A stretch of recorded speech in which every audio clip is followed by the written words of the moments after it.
Hello guys. तो आज start करते हैं अपन विलेन की सांद्रता को बताने वाली इकाइयाँ।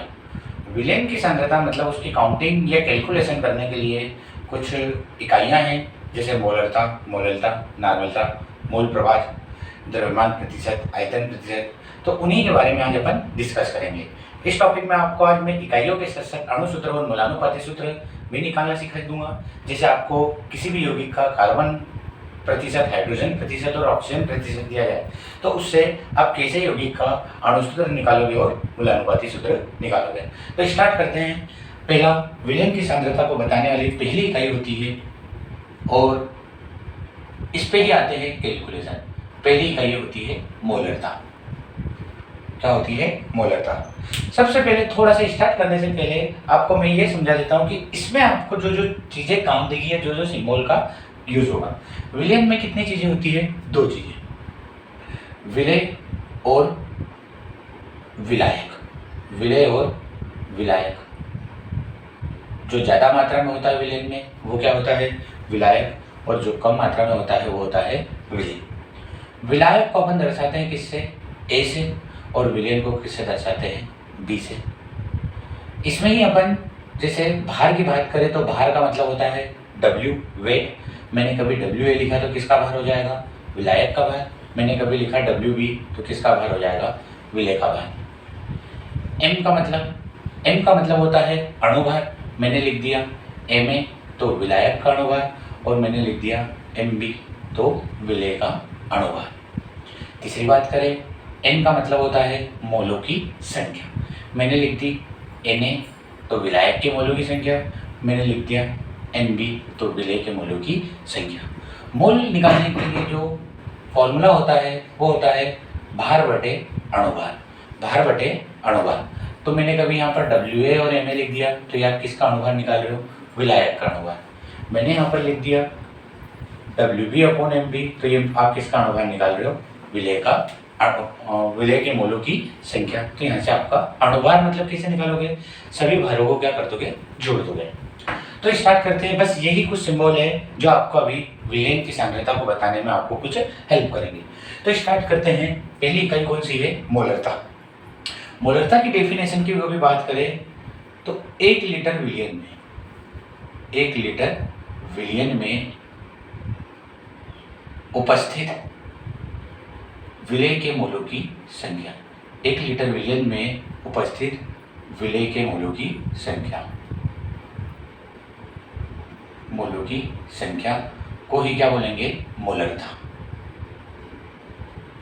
1 लीटर विलेय में उपस्थित विलेय के मोलों की संख्या को ही क्या बोलेंगे? मोलरता। मतलब लीटर में कितने मोल विलेय के उपस्थित है वही जो यूनिट है वो क्या कहलाती है? मोलरता। इसकी जो इकाई मोलरता को किस तरह दर्शाते हैं? M से। और इसकी जो इकाई होती है वो होती है मोल प्रति लीटर। मोल प्रति लीटर। और इसकी इकाई से ही अपन इसके फॉर्मूले को बनाएंगे। मोल प्रति लीटर का मतलब मोल को किससे अपन रिप्रेजेंट करेंगे? N से। लीटर मतलब आयतन, आयतन को किससे? V से। अब इस कभी डेफिनेशन में देखें तो मोल किसके हैं? विलेय के मोल। और विलेय के मोलों को किससे दर्शाते हैं? NB से। किससे दर्शाते हैं? NB। और V तो क्या में है? लीटर या तो मिलीलीटर की बात होगी। अब कभी मैं NB का फॉर्मूला और बोलूँ तो NB की जगह क्या लिख सकता हूँ? WB बटे MB गुणा ये V को क्या कर दिया? अलग कर दिया। यदि आपके क्वेश्चन में जो आयतन है उस वो लीटर में दिया है तो ऊपर किसका यूज करोगे? 1 का। और यही आयतन कभी मिलीलीटर में दिया है तो ऊपर किसका यूज करोगे? 1000 का। और V क्या आ जाएगा? ml में। ये आपने किसका फॉर्मूला लिख लिया? मोलरता का। इस पे कभी क्वेश्चन अपन को करना हो तो क्वेश्चन है आपका 5.85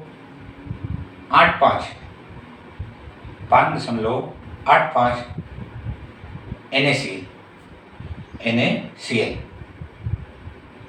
500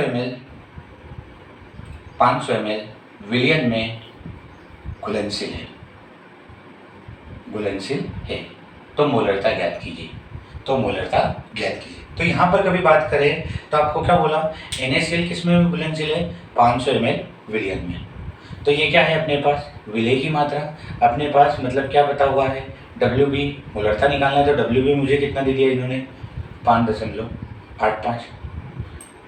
एमबी का मतलब विलेय का अणुभार। सोडियम का भार कितना होता है 23 और क्लोरीन का भार कितना 35.5, तो इसका आंसर अपना कितना आएगा 58.5। तो एमबी की जगह कितना रख दोगे 58.5 गुणा, क्वेश्चन में कितने की बात करी है एमएल की बात करी, तो अपन जो यूज़ करेंगे किसका यूज़ करेंगे 1000 का, और बटे में कितना रखेंगे 500।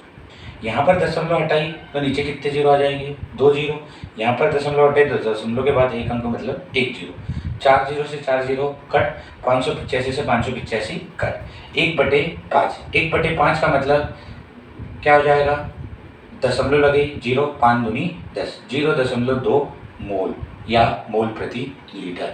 ये किसकी हो गई मोलरता अपन ने निकाल ली।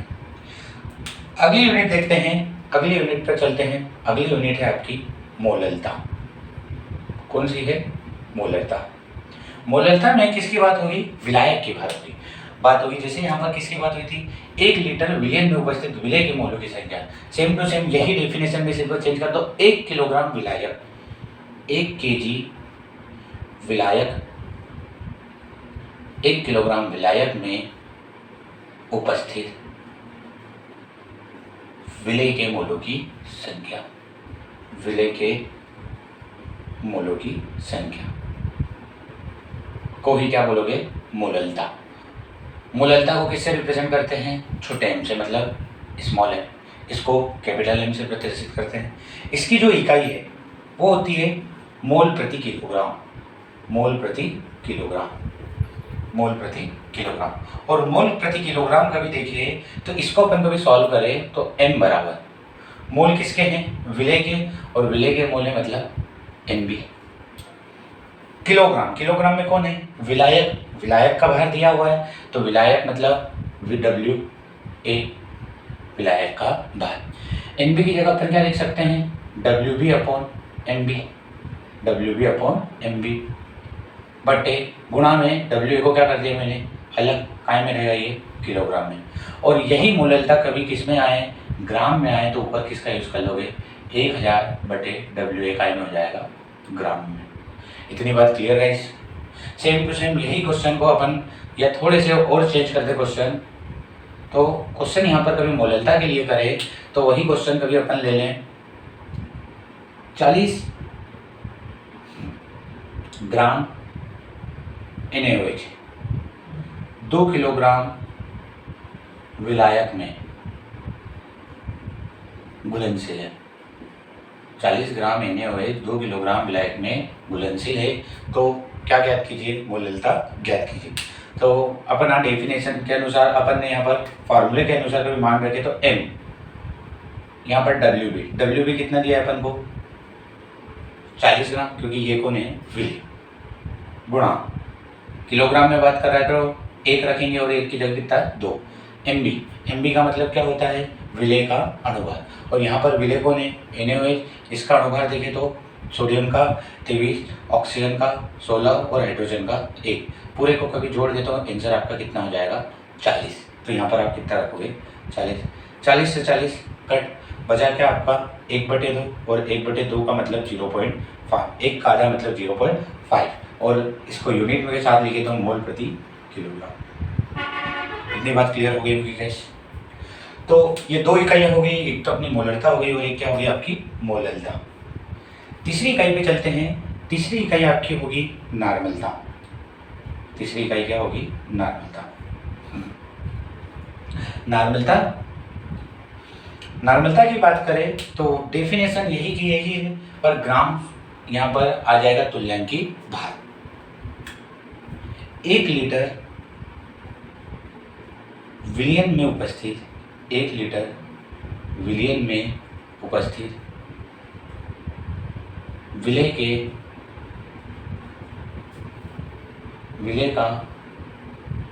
के ग्राम तुल्यांकों की संख्या, ग्राम तुल्यांकों की संख्या को क्या बोलते हैं नॉर्मलता। ग्राम तुल्यांकों की संख्या को ही नॉर्मलता बोलते हैं। और इसकी जो इकाई, इसको जो रिप्रेजेंट करते हैं वो किससे करते हैं अपन N से, और इसकी जो इकाई होती है वो होती है ग्राम तुल्यांक प्रति लीटर, ग्राम तुल्यांक प्रति लीटर, ग्राम तुल्यांक प्रति लीटर। इसका कभी फार्मूला देखें तो इसका जो फार्मूला होता है N बराबर WB/EB, विलेय के ग्राम तुल्यांकों की संख्या। WB/MB था तो यहाँ पर क्या जाएगा, EB गुणा 1/V लीटर में। वही बात कभी यहाँ पर मिलीलीटर की बात करें तो ऊपर कितना रख दो, 1000। तो इससे तो पहले अपन को क्या निकालना सीखना पड़ेगा, तुल्यांकी भार। किसी भी यौगिक में जैसे नॉर्मलता में आपको किसकी जरूरत पड़ेगी, तुल्यांकी भार की जरूरत पड़ेगी। तो तुल्यांकी भार निकालने के लिए एक फार्मूला होता है, तुल्यांकी भार बराबर अणुभार बटे संयोजकता। अणुभार बटे संयोजकता मतलब किसी भी यौगिक का क्या निकालना है, तुल्यांकी भार, तो अणुभार में किसका भाग दे दो, संयोजकता। अब संयोजकता हर यौगिक के लिए अलग अलग होगी। जैसे यदि अम्ल के लिए बात करें, अम्ल की संयोजकता की बात करें तो इसका त्यागे गए H+ की संख्या।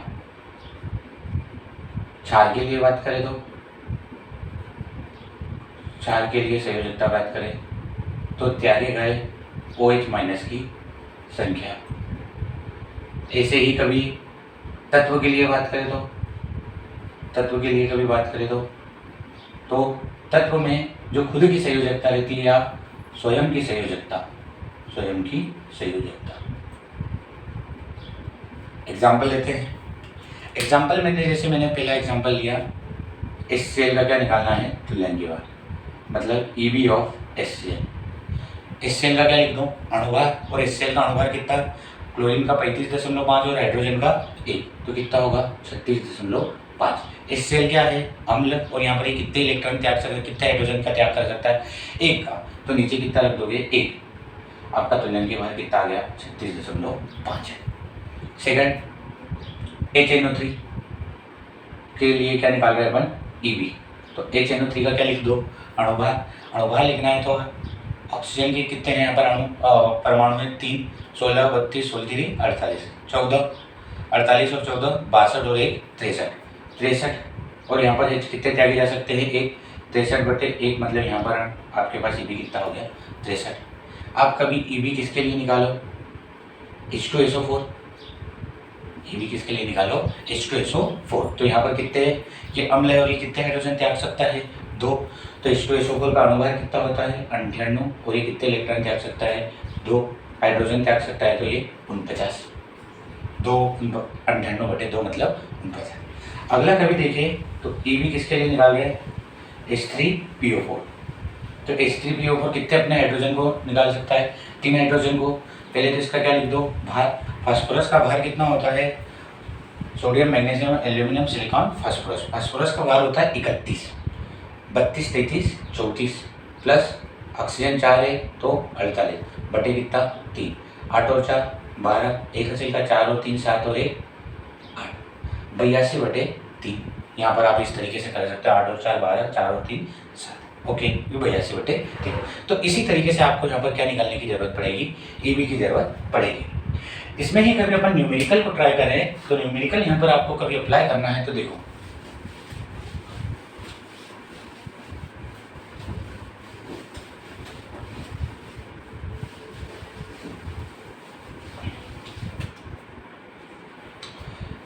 नॉर्मलता में न्यूमेरिकल कभी करना है तो नॉर्मलता पे अपन कभी न्यूमेरिकल लें तो न्यूमेरिकल देखो आपके लिए हो सकता है 71 ग्राम 73 ग्राम HCl 500 ml विलयन में घुलनशील है, 500 ml विलयन में घुलनशील है। तो इसके लिए किसको ज्ञात करिए, नॉर्मलता को ज्ञात कीजिए, नॉर्मलता को ज्ञात कीजिए। फार्मूला नॉर्मलता का क्या था अपने पास, नॉर्मलता बराबर WB/EB गुणा 1000/Vml। मैंने 1000 का यूज क्यों किया, क्योंकि अपने पास विलयन का आयतन काय में है, मिलीलीटर में। WB की जगह कितना रखोगे, यहाँ पर कौन घुलन रहा है, HCl, तो कितना है 73। EB, HCl का EB अपने पास कितना है 36.5, तो यहाँ पर कितना रख दो 36.5। गुणा 1000 और v की जगह कितना रख दोगे, 500 को रख दोगे। पॉइंट हटा दो, ऊपर क्या लगा दिया अपन ने, 0, 2 0 से 2 0 तो क्या हो जाएंगे, कट। यहाँ पर कभी देखिए तो इसको काटना हो तो देखो, यहाँ पर ये 0 को मैं इधर ही लगा रहा हूँ, तो 365 का डबल कितना हो जाएगा, 730, क्योंकि 36 का डबल कितना, 72। हाँ, 365 का डबल 730। इधर 2 0 से 2 0 क्या हो गए, कट। इधर क्या बच रहा है, 10/5, और इधर कितना बच रहा है, 2। 10 गुणा 2 मतलब 20, 20/5। यहाँ पर कभी आंसर देखे तो आपका आंसर कितना आएगा, 4 नॉर्मल। ये हो गया। यहाँ पर एक संबंध आता है, नॉर्मलता बराबर मोलरता इंटू संयोजकता। ये चीज़ भी याद रखना, कभी आपको नॉर्मलता दी जाए और मोलरता में चेंज करना रहे तो आपको क्या करना है, नॉर्मलता बराबर मोलरता गुणा संयोजकता। एक यहाँ पर कभी विलयनों को क्या किया जाए, तनु किया जाए। मतलब तनु विलयन का मतलब होता है जिसमें विलय की मात्रा बहुत ही कम हो, ऐसा विलयन कौन सा विलयन कहलाता है, तनु विलयन कहलाता है। तो जैसे दो विलयनों को तनु करके एक तीसरा विलयन बनाया गया है, तो उसका आयतन ज्ञात करने को बोले तो एक फार्मूला यहाँ पर अप्लाई होता है, m1v1 प्लस m2v2 बराबर m3v3। ये क्वेश्चन किसके लिए आप अप्लाई कर सकते हो, तनु विलयन के लिए, तनु विलयन के लिए ये वाले क्वेश्चन को अप्लाई कर सकते हो। अगले क्वेश्चन की बात करते हैं, नॉर्मलता अपना हो गया। नॉर्मलता के बाद आती है बात किसकी, मोल प्रभाज की। किसकी बात आती है, मोल प्रभाज की। मोल प्रभाज, मोल प्रभाज को किससे रिप्रेजेंट करते हैं, x से, x से रिप्रेजेंट करते हैं। जैसे कभी बात करें किसी विलयन में विलय भी होता है और विलायक भी होता है, मतलब विलय के मोल भी होते हैं और विलायक के मोल भी होते हैं। ये विलायक के मोल है, ये विलय के मोल है। तो इसका डेफिनेशन कभी बात करें तो किसी विलयन में एक घटक के मोलों की संख्या, एक घटक के मोलों की संख्या और कुल मोलों की संख्या, और कुल मोलों की संख्या का अनुपात क्या कहलाता है, मोल प्रभाज। मोल प्रभाज कहलाता है। इसको जैसे करें तो देखो क्या बोला, किसी विलयन में एक घटक के मोलों की संख्या, मान लो मैंने यहाँ पर किसके घटक के लिए, विलायक के मोलों की संख्या और कुल मोलों की संख्या। तो ये किसका मोल प्रभाज आपने निकाल दिया, विलायक का मोल प्रभाज। मान लो आपने किसके मोल लिए, विलय के मोल, तो विलय के मोल और कुल मोलों की संख्या का अनुपात क्या कहलाता है, मोल प्रभाज। और कुल मोल प्रभाज मतलब विलय के मोल प्रभाज और विलायक का मोल प्रभाज का मान कितना होता है, 1। XA प्लस XB बराबर कितना होता है, 1। मतलब आपको कभी एक के मोलों की संख्या आप निकाल ली तो उसको एक में से माइनस कर दोगे तो दूसरे के मोलों की संख्या आपको मिल जाएगी। और ये मोल प्रभाज एक विमाहीन राशि है, मतलब इसकी यूनिट नहीं है, कोई यूनिट नहीं है, किसी राशि है ये विमाहीन। इतनी बात क्लियर हो गई गाइस। तो अब नेक्स्ट की बात करते हैं, और नेक्स्ट अपने पास आता है द्रव्यमान प्रतिशत। क्या आता है, द्रव्यमान प्रतिशत। 5वीं यूनिट आ रही है अपने पास, द्रव्यमान प्रतिशत।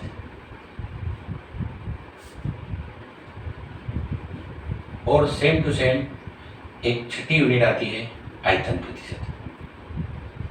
द्रव्यमान प्रतिशत और आयतन प्रतिशत। द्रव्यमान प्रतिशत, द्रव्यमान प्रतिशत की बात करेंगे तो जो विलयन होगा उसमें कितना अपन को लेना है, 100 क्या लेना है, ग्राम में।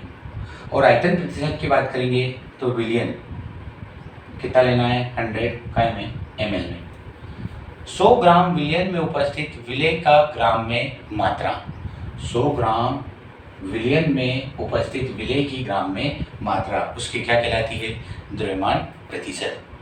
यहाँ पर 100 ml विलयन में, 100 ml विलयन में उपस्थित विलय की ml में मात्रा, ml में मात्रा। इसका क्या कहलाएगी? आयतन प्रतिशत। कभी इसकी डेफिनेशन लिखना हो या इसका सूत्र लिखना हो तो आयतन प्रतिशत बराबर विलेय की मात्रा बटे विलयन का आयतन। और प्रतिशत निकालना है तो किसका गुणा कर दो? 100 की। विलेय की मात्रा काय में होगी? ml में। विलयन का आयतन काय में होगा? ml में। सेम टू सेम यहाँ पर विलेय की मात्रा काय में आ जाएगी? ग्राम में। विलेय की मात्रा काय में रहेगी? ग्राम में। यहाँ पर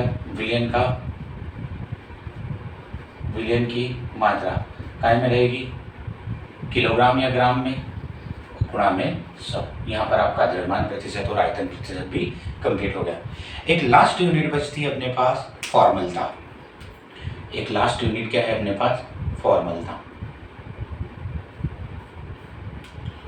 फॉर्मलता का डेफिनेशन का भी बात करें तो 1 लीटर विलयन में उपस्थित 1 लीटर